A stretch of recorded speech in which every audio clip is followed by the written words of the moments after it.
ya Allah ya Rabb mantak urang boga babaturan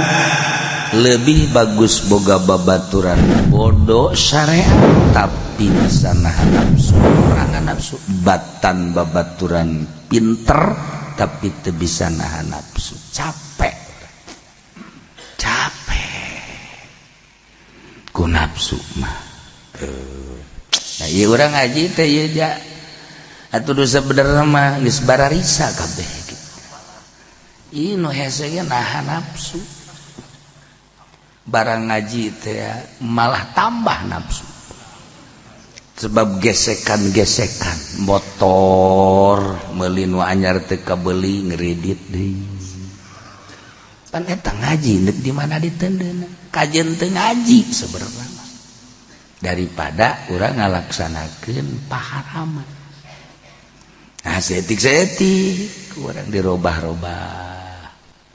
diri urang eueuh nu bisa nganasehatan kecuali urang eueuh nu karejangeun ka awak urang kecuali urang Kangjeng Nabi mangan sakadar dititah tabligh nyalametkeun umat tidak raka supaya ke sorga dilanjut ku para sahabat dilanjut ku para tabiin kuari dilanjut ku para ulama-ulama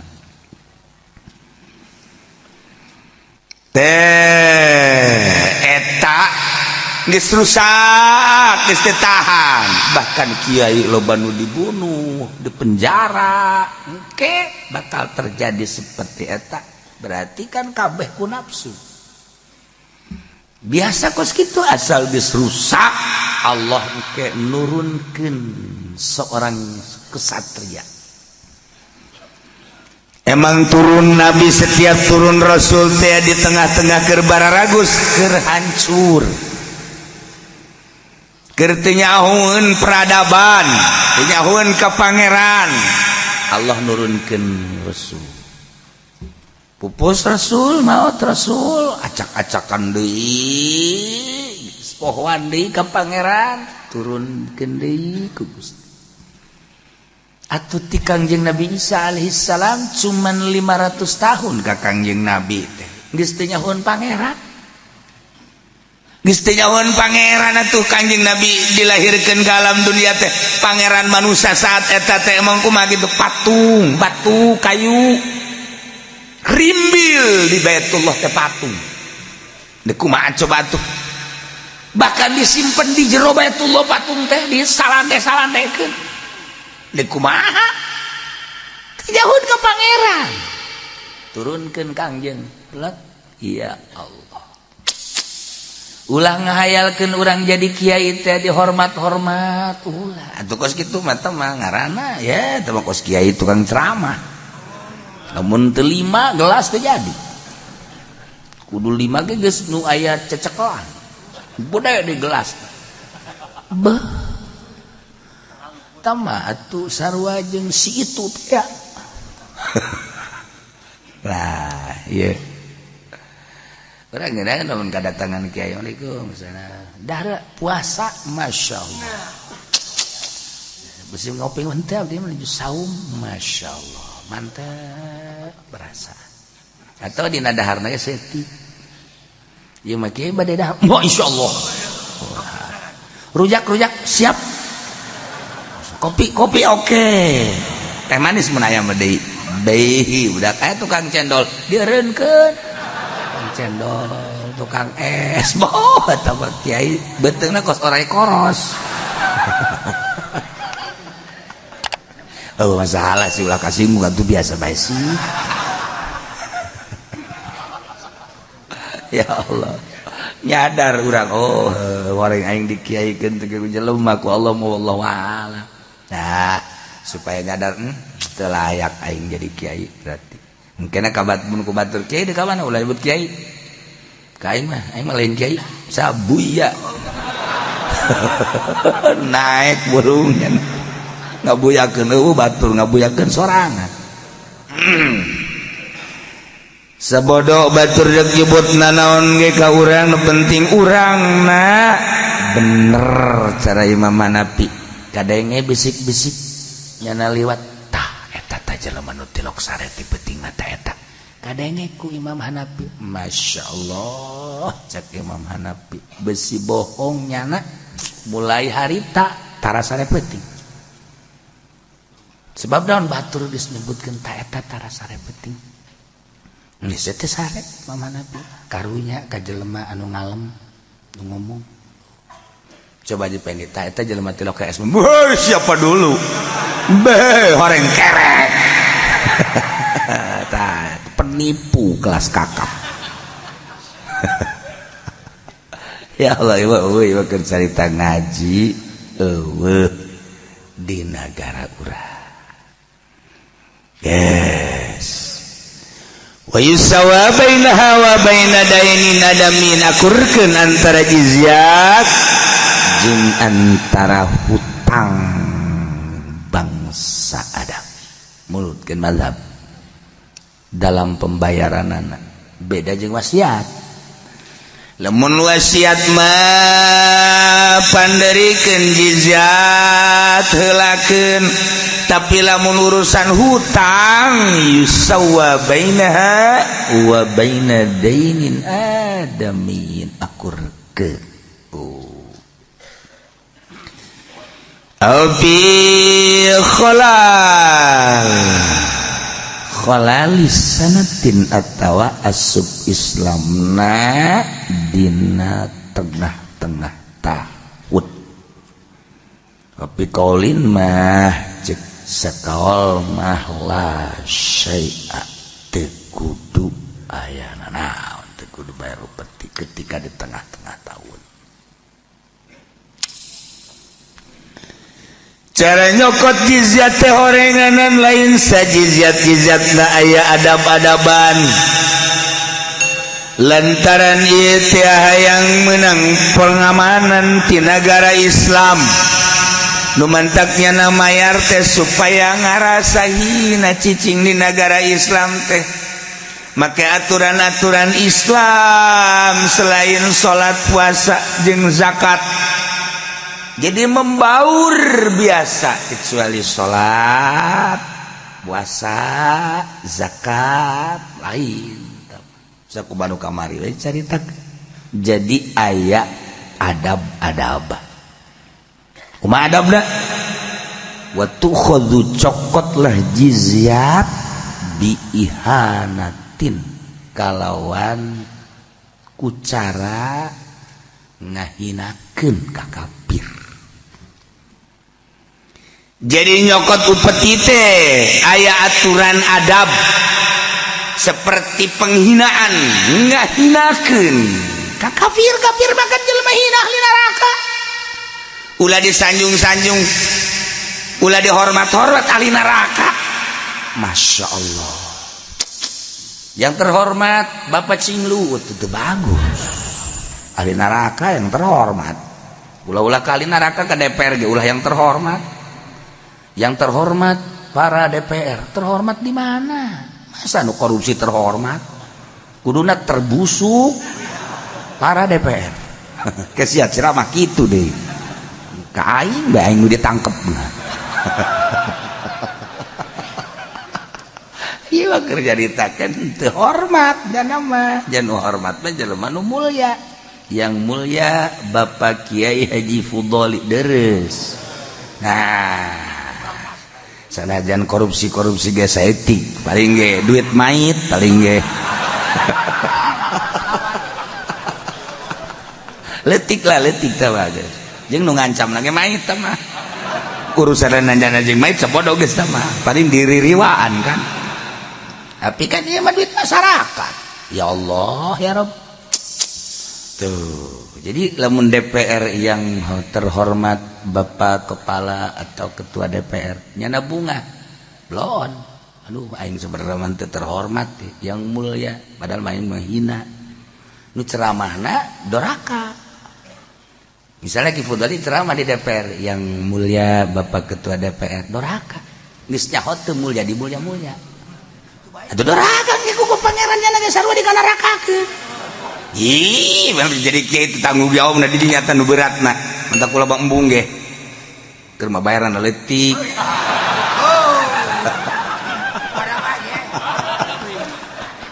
maju ka neraka ya rugi urang jangan nu korupsi urang nu ka neraka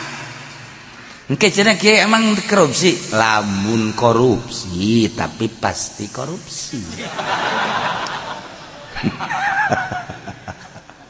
teu kudu dijabar gitu Bos teu kudu jasa henteu cenah minta penjabaran anak kaget sia mun aing ngajabarkeun ye emang cenah kieu apa bisa nyahokos gitu ya tuh tama ngaji benu hese ku aing dibaca mulai sombong tah aduh ya Allah atuh ku pokos kitu tah budak nu teu ngaji ge bisa guys teu kudu tabang urusan jana teh mangke di akhirat teh carita hungkul nagara Islam kacicigan ku kafir kemudian wajib nyokot upeti cara nyokot upeti da biihanati hidakeun praktekna ayajlisul akhizu wa yakumuzimiu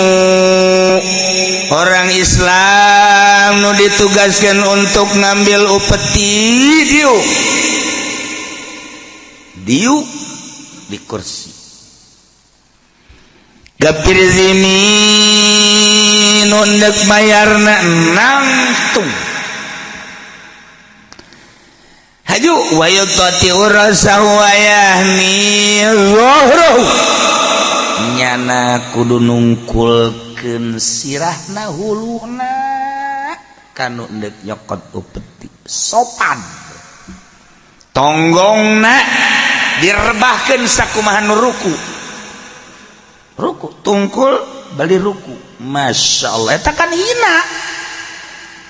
langsung tenden jizyatna dina timbangan kemudian dicokotlah kunu nyokot upeti tersebut bari nyekel kana janggotna diome ieu tah kan tungkul ruku dicekel eta kan bentuk penghinaan wa yadribul lihzimata uang-uanganna ditepak-tepak gitu eta kan sakumaha hewan kan nyanana ruku kemudian tungkul janggotna dicekel urang yeuna uang-uangan dan dikitu-kitu eta kan bentukna ihanah sunah teh kitu kulluhu mustahabun bahkan wakila wajibun ya Allah ya Rabb tibalik warima di negara urang malah kiai cium tangan ka kafir hanya sekedar sebuah segerintil dunia mungkin 10 juta 50 juta 100 juta 1 miliar misalnya coplok adab-adaban ka Gusti Allah datang ka cium tangan Masya Allah ilmu tinggal ilmu bisa maca Quran tafsirnya naon artina teh ilmu kos gitu sarua jeung nu bodoh aya nu bodoh kapanggih jeung kafir haritanu misalna kemudian sasalaman teu daek cium tangan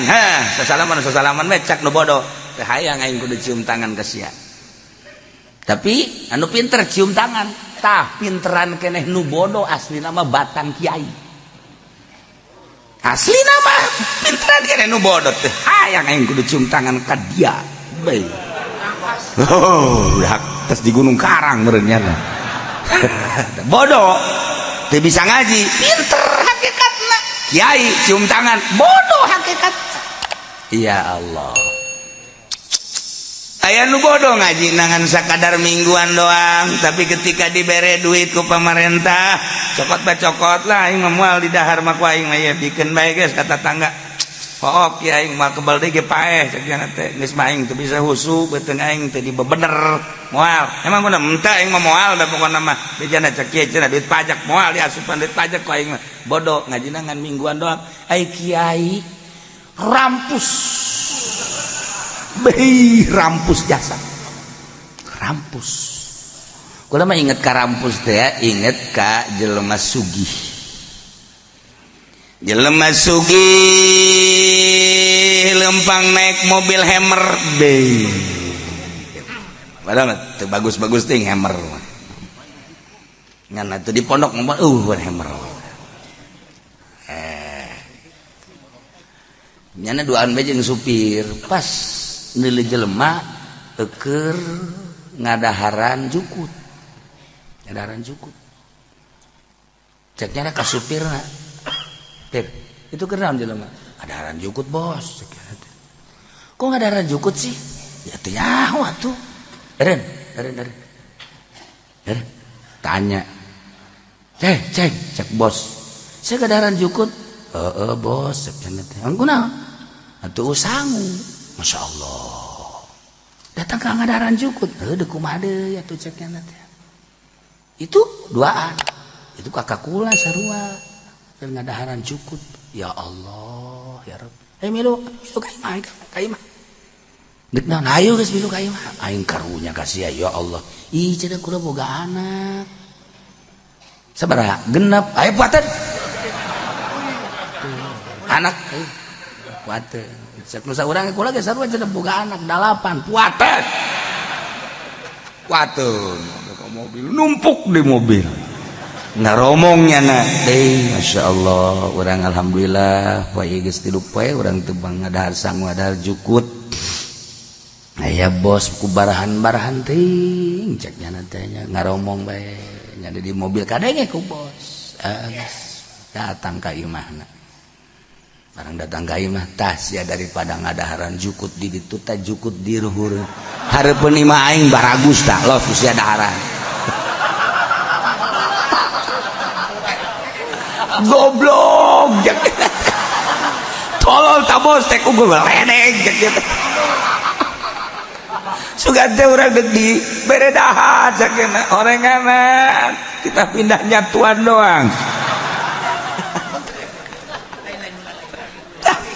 iya bos bloon ya bos aya ku ari bos tak kos kitu aya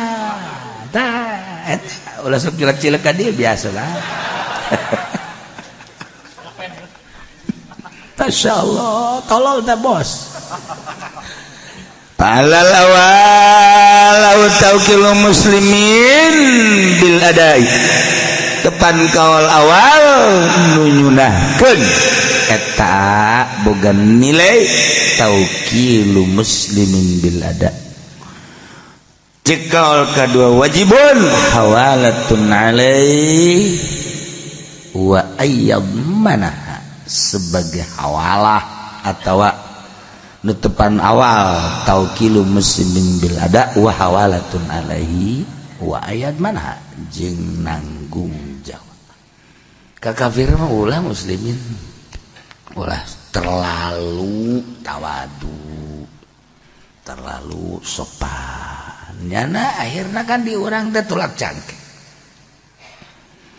kamari ieu mah keur can dibuka tentang naon nu geus kanyahoan ku urang Cina masih kena menghargai ka urang tapi kuari Masya Allah bangunnya sangat menguasai lamun kukula diceritakan seputar perpasaran pasar di Jakarta Insya Allah nyaho kula Tamrin Tanah Abang pasar baru pagi perputaran dan yang menguasai 100% ente 90 atau 50 100% saha nu menguasainya sekedar nyaho mah tuh kudu urang teh sekedar nyaho nah makana kuari perputaran perekonomian seperti itu saha sih sebenarnya nu menguasai pasar nah urang teh sebagai naon dagang tinggal dagang di Tanah Abang dagang tinggal dagang di Tamrin pasar pagi dan lain sebagainya tah ieu urang teh dagang asli apa melayani urang kan asli penduduk Indonesia sekedar nyaho kudu aja dodok bae ge lah mengkonon sirah mah ya odog ge dagang karung orang weruh sirah ya ning kanane endi sira tuh kan batur mah dagang teh beli tanahnya na ngajual tanah batur mah meuli mobilnya na ngajual mobil gara-gara naon tah pasang tah iya perputaran urang dek liwat ka tangkal kayu gede bage kudu sopan eta adab. Sia lamun dek ngising sing hade ulah make jeung ngisingan akarna. Sia lamun dek kieu ulah ngihan tangkalna. Eta di Indonesia boro-boro ka jelema kolot urang baheula adab teh ka tangkal kayu bae make adab. Masya Allah karim. Dek nuar awi bege, dek nuar awi kudu salam heula sopan sanggeus dituar deuleu mun kurang kolot ulah nu kolot tuar sanggeus dituar gejlikeun kana taneuh ulah waka dicokot minimal 3 poe adab. Tanyakeun ka kolot-kolot baheula nu kuari arirup keneh. Ya Allah ya Rabbi boro ka manusa baheula kolot urang abdi dikurang teh adab teh lain lalagaan. Lamun tatangkalan teu buahan bae usapan heula. Tangkal baling ming teu daek buahan sia teh dipelak teh maksudna supaya manfaatna. Lamun sia teu buahan bae engke meureunanan atuh sia teh korban. Ulah waka diancam usapan heula. Adab kolot baheula masyaallah. Jak kula-kula bae ge ieu nu ngora kan kula mah sapira karek 17 tahun. Teuh. Atuh sia mah jakarolot. Ayo kalau jaho di pagahan eta ku emak mailot masyaallah ta usapan. Manya sih kudu diomong nyana ge ngadengin ka omongan urang. Ya Allah eta didikan saha eta kos kitu? Mantak kemanusiaan yang adil dan beradab. Ulah ka manusia kolot urang baheula kata tangkalan. Kata tangkalan beradab jasa. Namun aya tangkal kayu gede urang kan kudu kieu punten. Ji, tanyakeun ge ka kolot. Adab eta teh lain percaya bahwa tangkal kayu teh aya dangiangan lain, tetapi nyana umurna leuwih kolot ti sia. Tuh, nu mantak urang ulah make mobil kolot ge eta. Besi aju ngancam nyana. Ulah kawala. Terus urang lamun naik hardtop teh kudu hadiah puji heula. Sebab kolotan nyana. Nah ieu keur cerita tak kolot urang masyaallah mere adab ka urang sia ada besi deki awas aya liang ulah dikihan kolot urang adab padahal mah dipiki barang kurang diaji aya tapi kolot urang tanpa nyaritakeun pikih nya namanya nyaritakeun teh adab ka harti ku urang mun kurang dikihan mun orai geuyeub onam paling nya kaluar mun orai nyantok sia kumaha aja lamun orang nyantok bobogaan urang kan pegat deres urang mah mun aju awewe aju asup teu ulah ge tuh tungtungna mah katerusan bae ieu keur carita kolot urang. Nah ieu bangsa Indonesia lain lalagaan bejakeun atuh ka negara bejakeun ka pemerintah kolot urang baheula ngadidik masyaallah karim katangkal kayu bae kudu sopan ka pepelakan bae kudu adab atuh komo ka manusia kunaon atuh ayeuna adab akibat adab seperti nuar awi bae ge dipagahan masyaallah karim teu meunang langsung nuar langsung tarik ulah nyerieun cekolot teh nyerieun nyana sing adab minimal 3 poe koma seminggu nyerieun atuh bad urang lamun nyerieun mah tah lamun aya jelema maot eta teh kan kudu lalaunan bismillahi wa ala millati rasul sebab nyeri nu mantak lamun aya mait kemudian dioperasi doraka dokterna nyeri iza geus paeh bae geus paeh masih kene dosa kecuali aya orok di jerona anu hirup kene ku ahlina komo kuari mah USG hirup kene segera keluarkeun ulah sampaikeun ka paeh di jero tapi lamun sarua paeh tutup komo aja dioperasi di sesel dan lain sebagainya geus paeh bae ulah komo hirup. Adab kolot urang teu kudu ngaji urang teu kudu ngaji degekeun gerage kolot urang masyaallah karim dah diuk bae ge sia sok deuk di meja gede hutang sia kadege kan kurang kabehan kuari nu mantak gede hutang adab diuk di bebedak ulah sia aduh dongtot jodoh sia mantek teu kawin-kawin da tagak kuari aya nu hayangeun nongtot doang jadi mah henteu nongtot kitu jadi nongtot kitu jadi komo nengtet mah leuwih leutik nengtet nongtot mah rada gede nengtet mah leuwih leutik kolot urang ya Allah ya Rabbi ku hebat eta kolot urang Masya Allah adab kata tangkalan nah tangkal peuting lamun geus teu daekeun bae karak geus diusapan kurang teu buahan bawakeun golok kurang awas ya ku aing ya awas ya ku aing ya tanda aing bahwa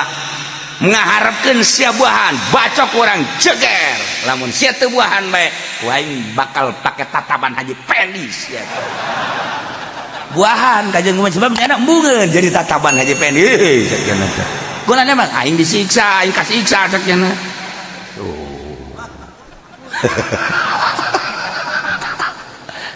salah ngomong aing tataban amil lamun lain amil tetep henteu gadenge tah tangkal peuting amil sebab non amil teh ya tukang mandian nu paeh tapi teu inget ka paeh amil lah dak eta tah bahasana teman-teman tadi disalimpangkeun Haji Pendi seetik teman limpang amil awas ya ku aing ya tuar jadi pakai tataban amil sia tah eta nya ge mikir tangkal peuting aing daripada pakai tataban amil mah bakal disiksa ke di kuburan anak aing berarti kabeulem jeung kasiksa mending buahan aing maksanya na wah ngembangan tah coba atau polisi lah ganti coba kuari awas ya ku aing pakai tataban polisi sia buahna bukan jasa hujan leuwih sieun nya na ya Allah kuari nah ieu keur carita pohara kolot urang baheula ngadidik ka anak incuna datang ka teu nyaho kitab tapi pinuh adab dahar ulah ngaremeh sia cerita sia remeh tah ceurik cek nya mah meureunanan eta teh henteu ngomong urang dicarekanan dahar ngaremeh bae ge kuari bae kolot ge ngaremeh kolot garemeh bahkan kolot urang bapak urang sia lamun hayang menangkeun nu geulis tah daharna sing repok bener teh coba ya sing rapi menang nu geulis mantap pamajikan sia bejon daharna sia tah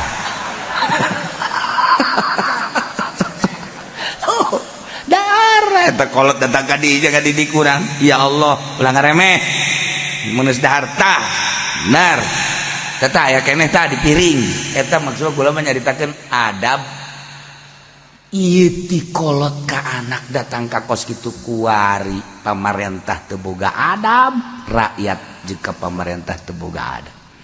murid ka guru teu boga adab guru ka murid geus teu boga adab lamun geus tawuran berarti kan geus adab jadi ngetrenena tawuran deuk nanaonan apanya teh keur dididik kelak dibubatiheun kelak didandimeun kelak dipresidenin kuari tawuran kumaha deuk kumaha salah ieu ti mana mimitina kasalahan apakah guru nu ngadidikna apakah budak dan lain sebagainya aya naon ieu di dieu teh antara murid jeung guru kok terjadi seperti eta perlu kurang dibongkar diamati eueuh adab bangsa Indonesia teh penuh adab jeung tata krama tenar di dunia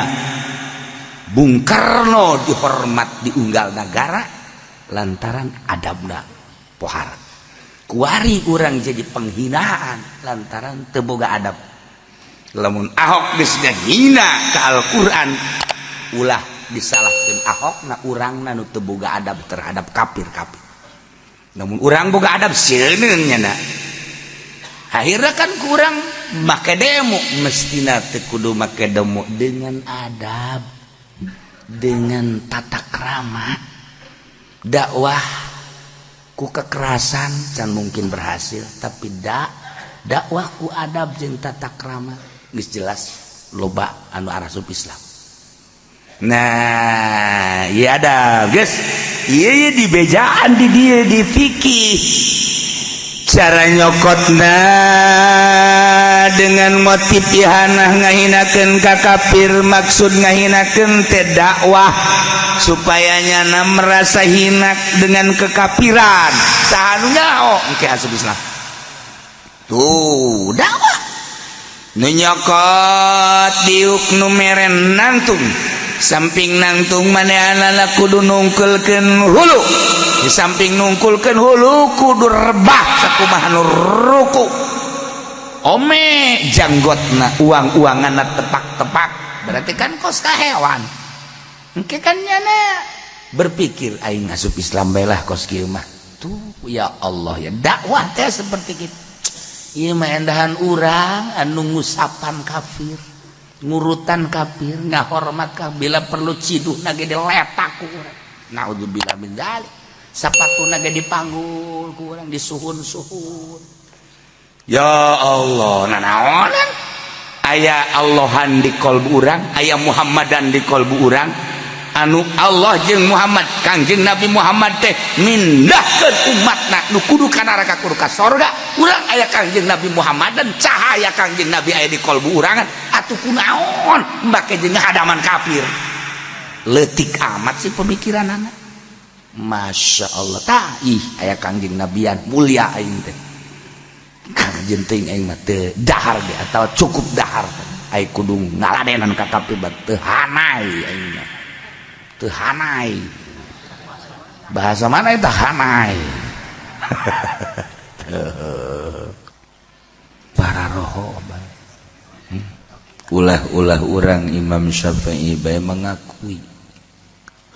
syakautu abdi bebeja ilawakin ka guru abdi syahwat ke suahibzi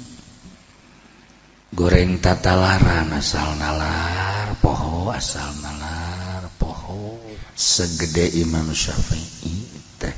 ngomong gitu ya Allah ya Rabbi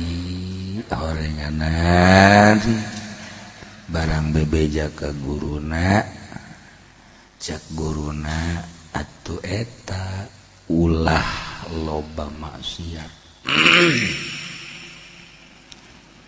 di bejaan kudu ninggalkeun maksiat mata celi komo kolbu sebab ilmu mah cahaya fa innal ilma nurun cahaya kadenge nama sorak padahal mah cahaya selamun kolbu urang bersih asup cahaya set fa inna nurallah la yuhda li asin cahaya Allah mah moal dibikeun kanu sok weaan eta pas eta kanu sok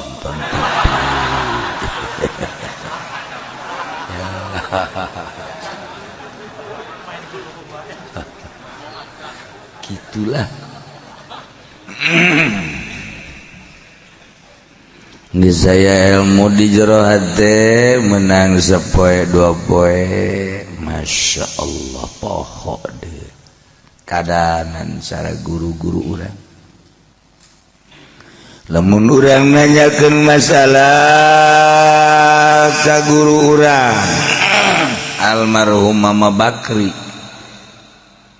nyanana geus kolot urang nanyakeun masalah oh coba dina kitab anu halaman sekian buka ge ti luhur ka handap sakitu baris ya Allah eta tenget dia nanyakeun mas coba dina kitab anu buka halaman sekian di handap ka luhur sakitu baris Masya Allah coba orang nanyakeun ka Kiai Golkar mah masalah anu kitab lage leungit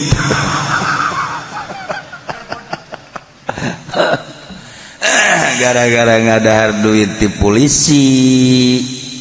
ti ABRI TNI ti pamarentah laleungitan jeung kitab-kitab wah cenah kiai sudah nyahwanan bae jantu bohong sia dailah maksudnya orang belajar ulah pati loba teuing maksiat lantaran moal ka mana deui urang pasti jasa bakal ka kuburan dibawa amal-amal urang nu bagus nu goreng renungkeun ku urang eta ya Allah.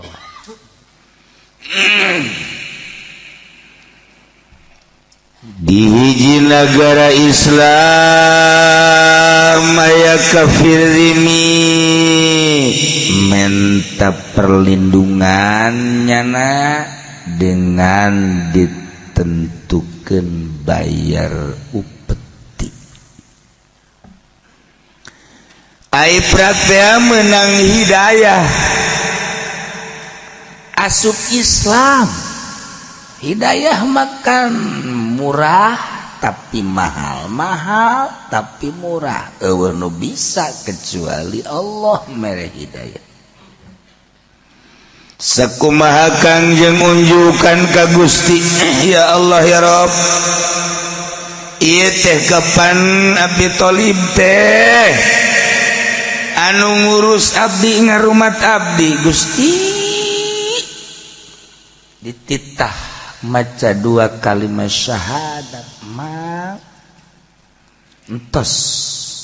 maca 2 kalimat syahadat abdi tanggung jawab ke dipayunan Gusti ngalieu ka katuhu rek maca toel ku Abu Jahal sing hade agama karuhun urang mah nyadek ditinggalkeun teu jadi Gusti Allah na agung menentukan di hari-hari terakhir nu ngurus Kangjeng teh Masya Allah toel deui ku Kangjeng sok mang syahadat abdi tanggung jawab naon bae kasalahan ke dipayunan Gusti endek baca calangap toel deui ku Abu Jahal ih urang teh saha urang teh ke kentong Mekah urang teh ieu teh pamimpin nu diagung-agung ku masyarakat maknya deuk ngagelok teu jadi deui 3 kali Kangjeng teh hampir baca 2 kalimat syahadat pas kakenca aya Abu Jahal ulah kerlek bae ya Allah ya Rabb mahal hidayah nu ngurusan Kangjeng tapi teu ibah teu maca 2 kalimat syahadat cerik nangis Kangjeng ka Gusti ya Allah ya Rabb pan ieu teh saha nu ngurusan abdi bisa kieu teh sababna teh ieu nu ngurusan turun ayat innaka la tahdi man ahbabta walakinnallaha yahdi man yasha wa huwa a'lam bil muhtadin. Sanyana anjeun Muhammad la tahdi moal bisa mere hidayah man ahbabta ka jelema nu ku anjeun dipake ka cinta walakin Allah yahdi man yasha tetapi Allah anu mere hidayah ka jelema nu dikersakaken ya Allah. Urang RRC datang ke dia dengan dibuka ku presiden welcome to Indonesia. Woi, datang ke dia teh aya nu menang hidayah asup Islam di dia malah mah dikula masuk Islam teu bisaeun bahasa Inggris teu bisaeun bahasa Arab komo bahasa Indonesia bahasa eta bahaya untung ayat terjemahanna nu bisa bah menang hidayah di urang duaan asli urang RRC toto bahasa Indonesia toto bahasa Inggris nu hiji ngorakene pemuda nu hiji mah kolot nu pertama nu kolot nyana di dia ningali kegiatan-kegiatan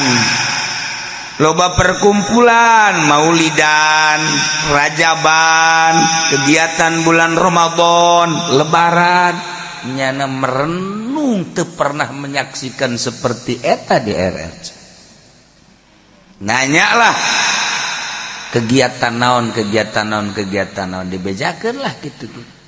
nyana asup Islam sebab neuleuh muludan ngahadiran muludan rajaban dakwah nu di bidah-bidahku sakadang Muhammadiyah sakadang betang tah salah ngomong aing make sakadang teh Muhammadiyah Persib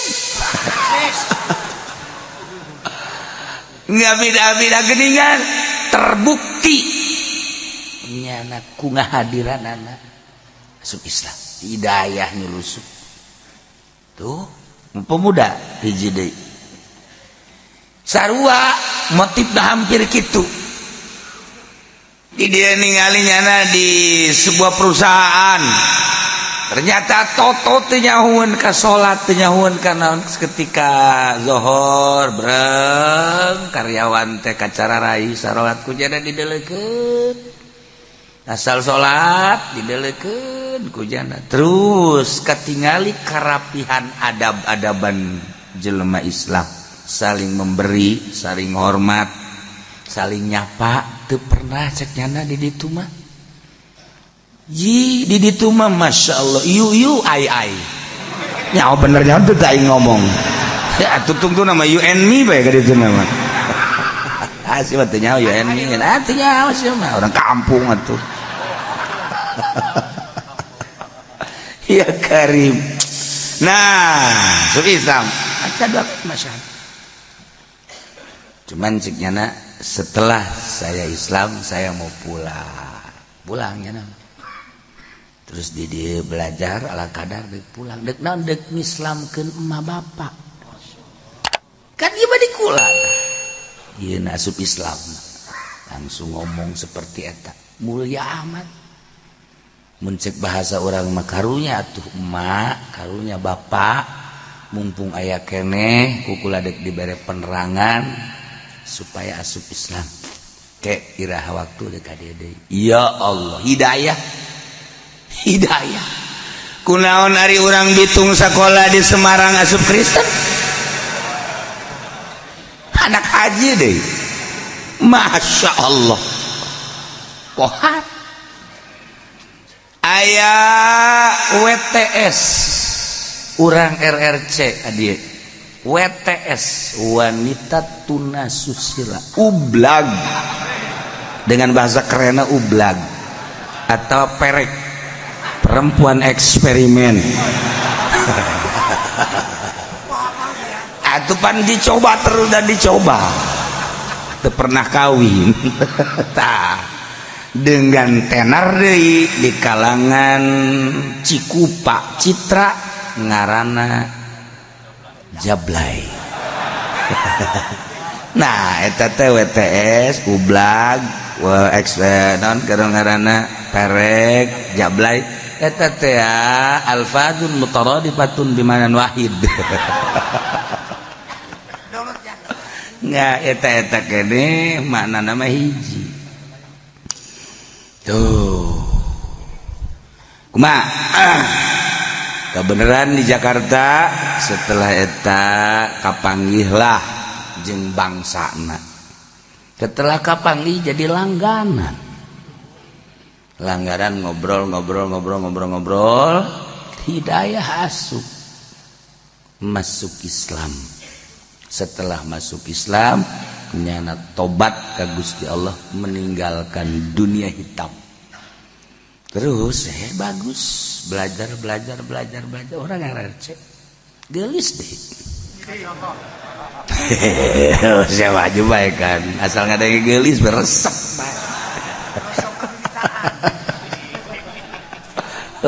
Gusti Allah kunaon ari urang bitung istiqomah di nelayan istiqomahnya na di nelayan Masya Allah penjenekinya oh masalah sih sekedar nyaho pernah nawaran Naudzubillah min dzalik wa min dzalik.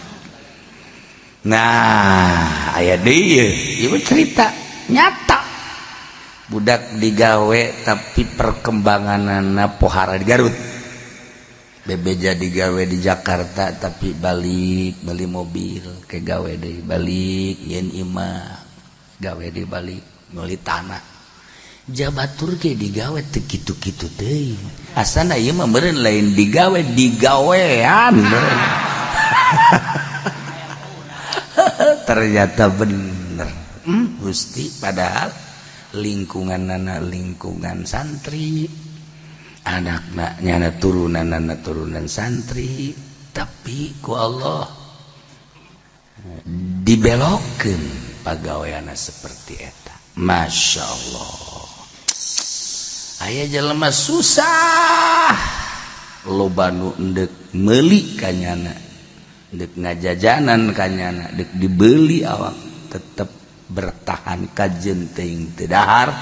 kula mah moal daek mahal kekuatan.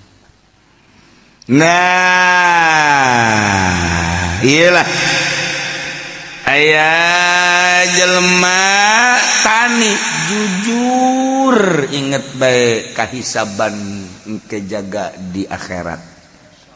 Aya jelema dagang leutik dagangna tapi jujur sieun besi engke ditanya ku Gusti Allah teu daek ngabohong dagangna is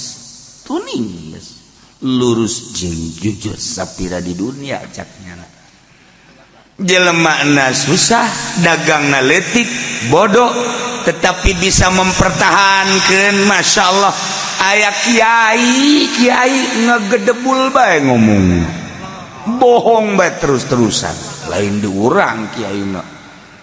lain di Lampung KTP na pondok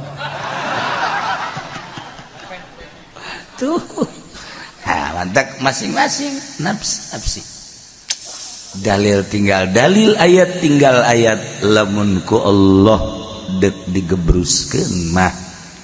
teu mandang ayat, teu mandang dalil. Ya Allah, ya Rabb. Mantap urang boga babaturan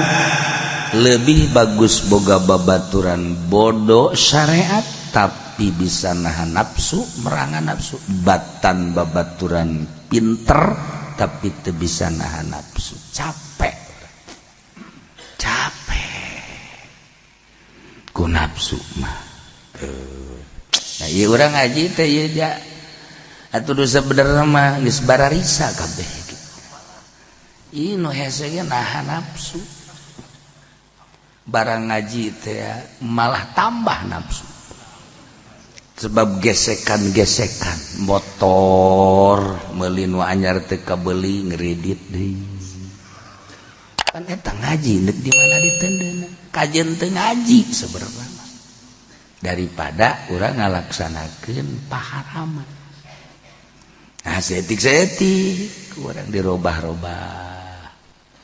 Diri urang eueuh nu bisa nganasehatan kecuali urang, eueuh nu karejangeun ka awak urang kecuali urang. Kangjeng Nabi mangan sakadar dititah tabligh nyalametkeun umat tidak raka supaya ka sorga. Dilanjut ku para sahabat, dilanjut ku para tabiin, kuari dilanjut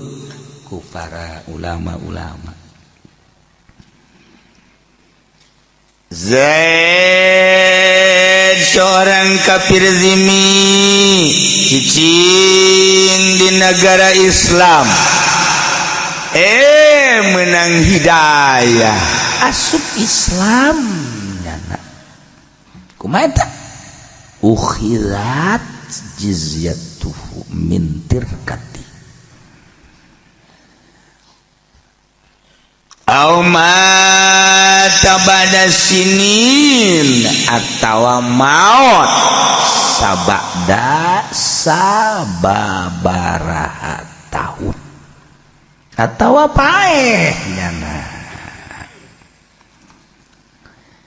Nah ieu Ki Zaid anu berstatusna kuari geus eueuh maka dicokot jizyatna tina tirkahna nu asup Islam kafir zimmi teh cokot jizyatna selama nyana kafir atau maut sababaraha tahun cokot jizyatna di mana mintir katihi muqaddamatan alal wasaya heulakeun batan wasiat nyana ngabogaan wasiat kemudian manehanana ieu paeh sababaraha tahun selama sababaraha tahun tetep cokot jizyat tina tirkahna heulakeun wasiat paderikeun eueuh keur carita lamun di negara Islam atau negara urang jadi negara Islam misal emang bakal kiai engke mah bakal jadi negara Islam besar dunia bakal Islam heula make aturan syariat heula cuman teu lila karak Yahudi jeung Nasrani bangkit kembali geus kos kitu insyaallah kanjing nyarita seperti itu. Nah tanda-tandana irah ke geus rusak jasa di mana kiai geus teu make karena aturan-aturan syariat ustad teu make pemerintah geus teu make geus kanyahoan jelema teh bisa kitu kanyahoan bagusna ketika rarusak kabeh perang kanyahoan jagona jadi pendekar teh ketika berhadapan jeung musuh-musuh kanyahoan aya kitu mah kuplak-keplek gitu aya kadal ngejat asal aya kadal ngejat gelut bae teu bisa nah tahu anak bawang kanyahoan caang teh di tengah peuting lampu teh kajenting ngentit kaciri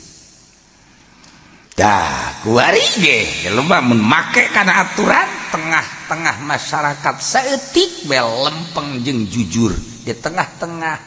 carut mautna akhlak carut mautna syariat teu beres dan lain sebagainya bakal kaciri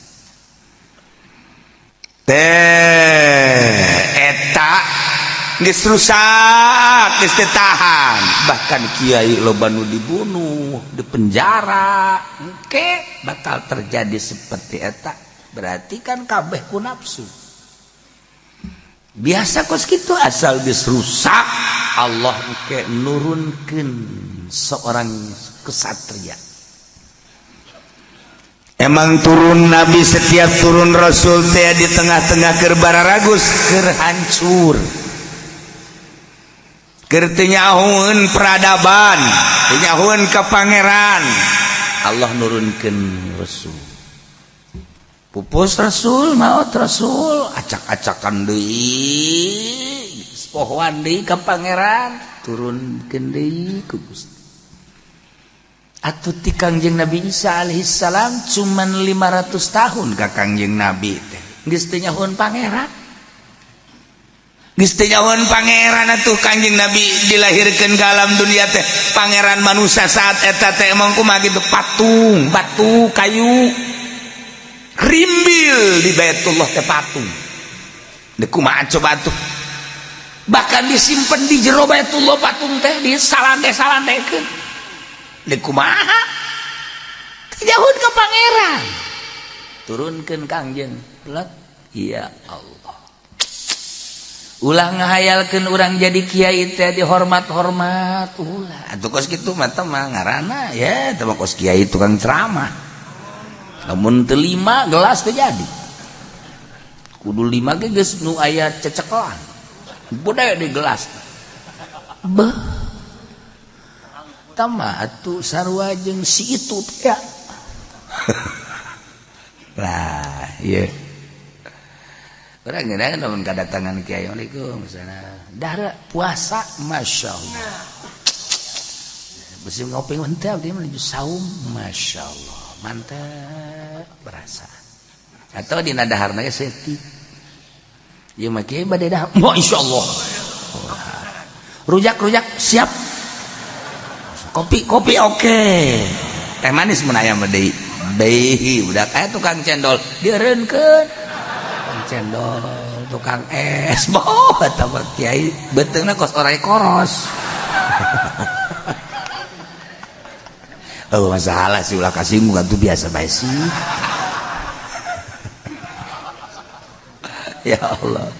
nyadar urang oh wareng aing dikiaikeun teh ku jelema ku Allah mu wallahu a'lam. Nah supaya nyadar teu layak aing jadi kiai berarti mungkin kabat mun ku batur kiai di ka mana ulah nyebut kiai ka aing mah lain kiai sabuya naik burungnya ngabuyakeun eueuh batur ngabuyakeun sorangan sabodo batur rek nyebutna naon ge ka urang nu penting urangna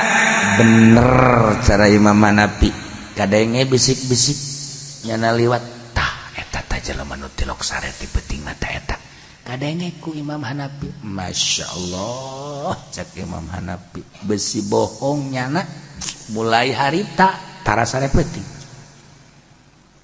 sebab daun batur geus nyebutkeun tah eta tara sare penting geus teh sare Imam Hanafi karunya ka jelema anu ngalem nu ngomong coba dipendit tah eta jelema tilok ka es siapa dulu beh horeng kerek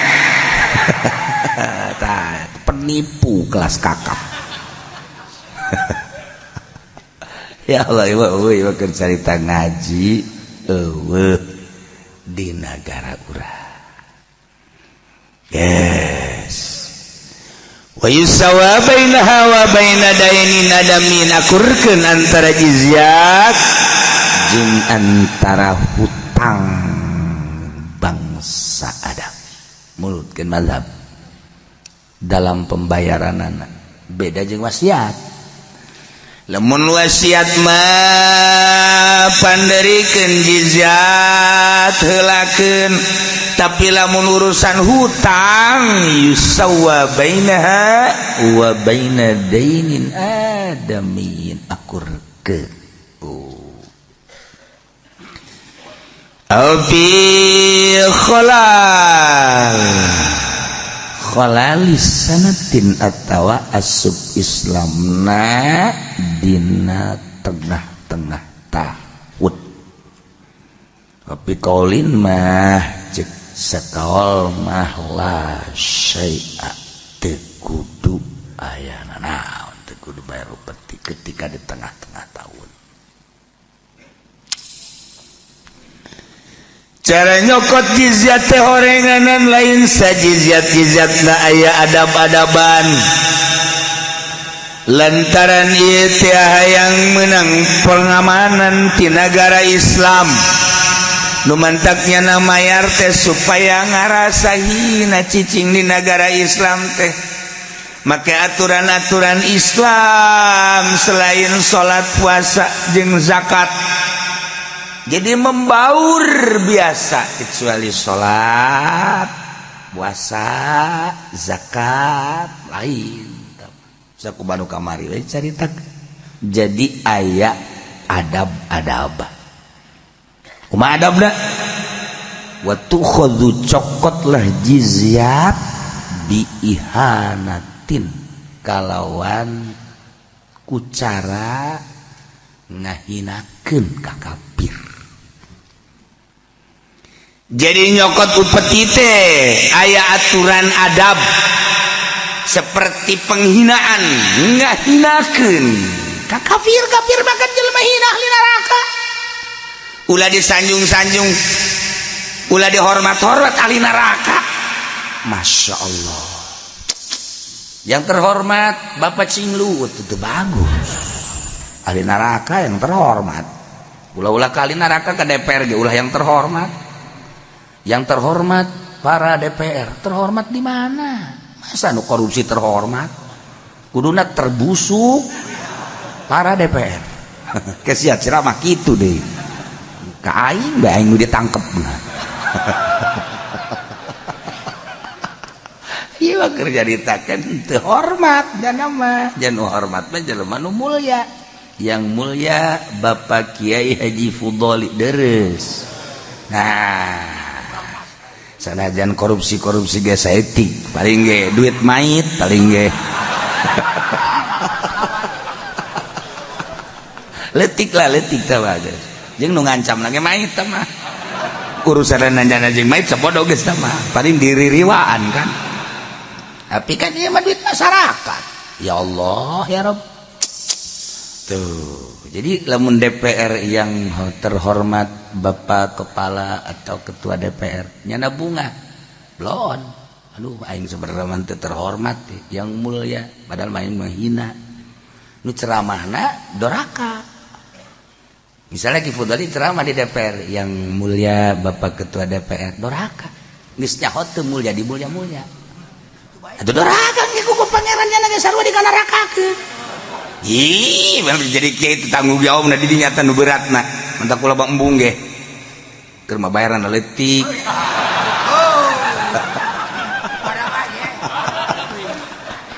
Aju ka neraka, ya rugi urang. Nya nu korupsi urang nu ka neraka. Engke cenah kiai emang korupsi, lamun korupsi tapi pasti korupsi.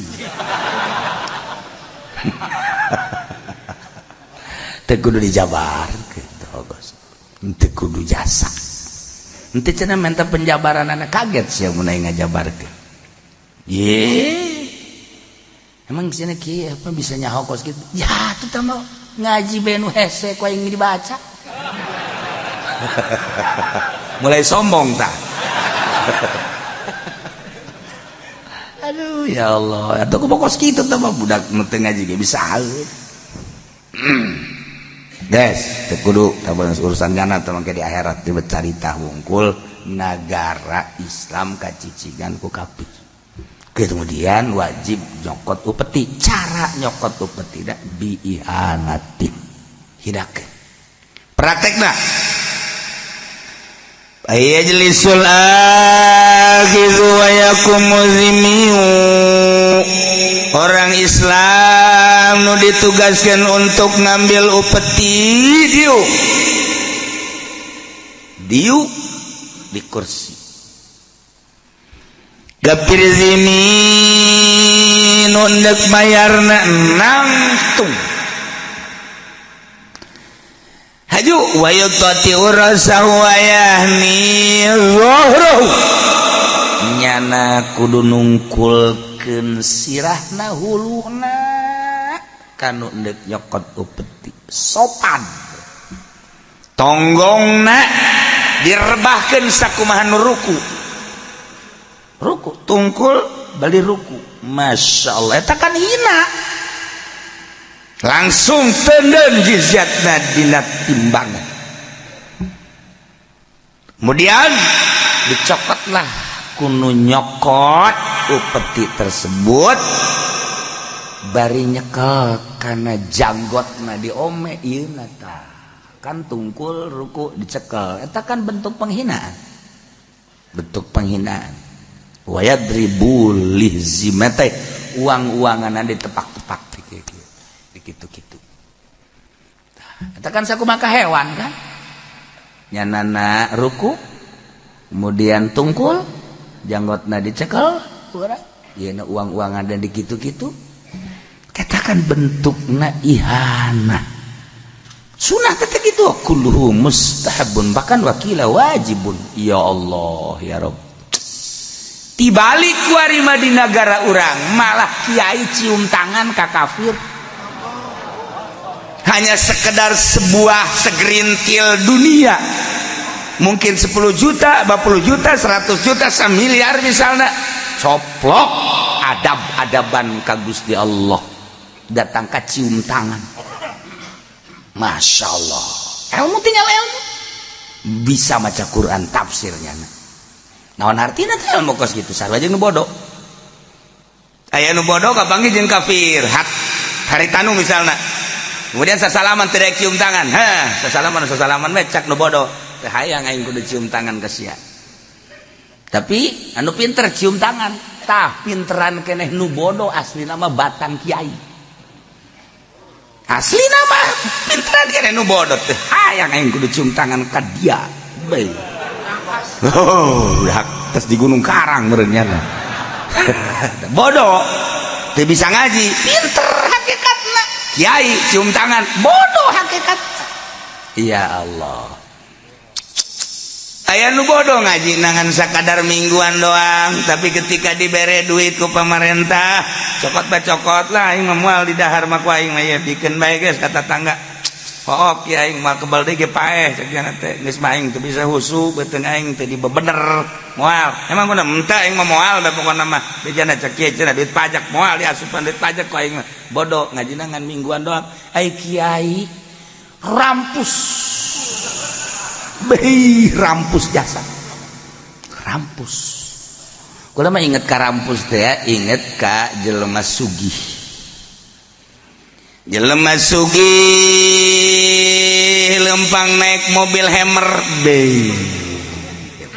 padahal teu bagus-bagus ting Hammer ngan atuh di pondok mah Hammer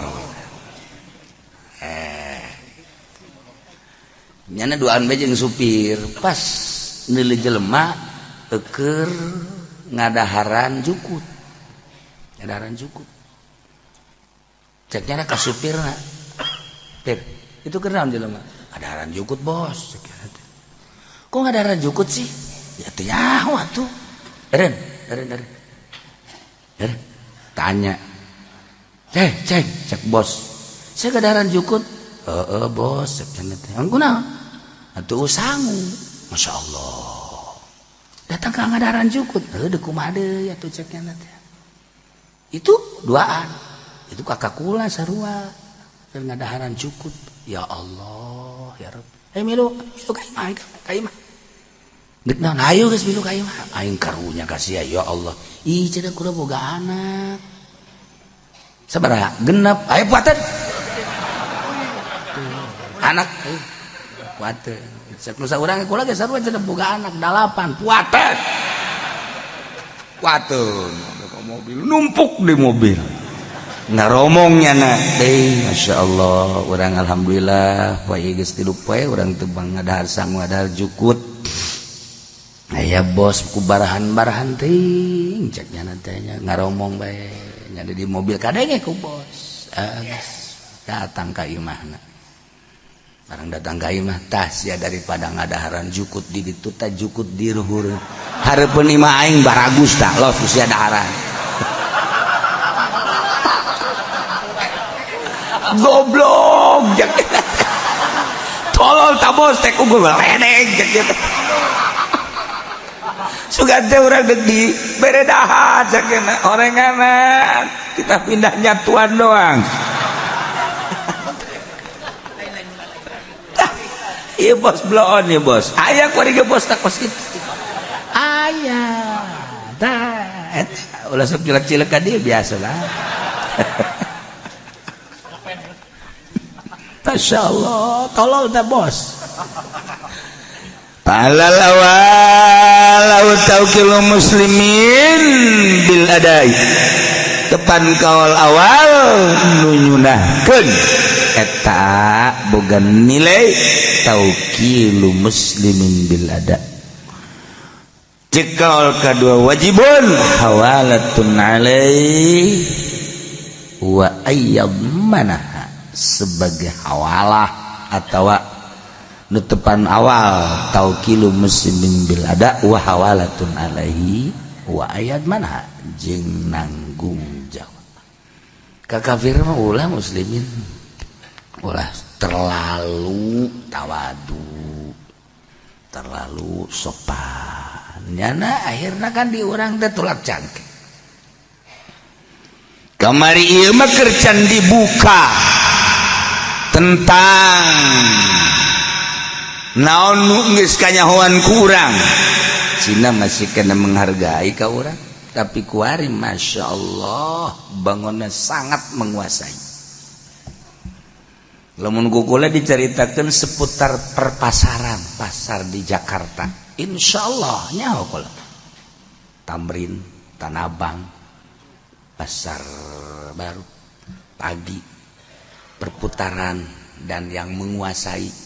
100%, ente 90 atau 50, 100%. Saha nu menguasainya. Sekedarnya ho mah tuh kudu urang teh, sekedarnya ho. Nah, makana kuari perputaran perekonomian seperti itu saha sih sebenarnya mah nu menguasai pasar. Nah, urang teh sebagai naonna dagang tinggal dagang di Tanah Abang, dagang tinggal dagang di Tamrin, Pasar Pagi dan lain sebagainya. Tah, ieu urang teh dagang asli apa melayani? Urang kan asli penduduk Indonesia. Sekedarnya ho kudu aja dodok bae ge. Lah, mengkonon sirah mah. Ya odog ge. Dagang karung ora weruh sirah. Ya ning kanane endi sirah. Tuh kan, batur mah dagang teh meuli tanahnya na ngajual tanah. Batur mah meuli mobilnya na ngajual mobil. Gara-gara naon? Tah, pasang tah. Das. Iya perputaran. Nah, urang kudu hafal jejak, teliti. Jadi urang henteu kabobodo. Seperti eta lah. Maka ieu urusanana urusan kafir. Sangkilangnya cicing di negara Islam, bayar upeti, cara nyokot upeti na bentuk da ihana. Maksudnya dakwah supaya ngana asup Islam kumaha? Dakwah supaya ulah betaheun di negara Islam kumaha? Dakwah. Jadi bentuk dakwah teh seperti itu.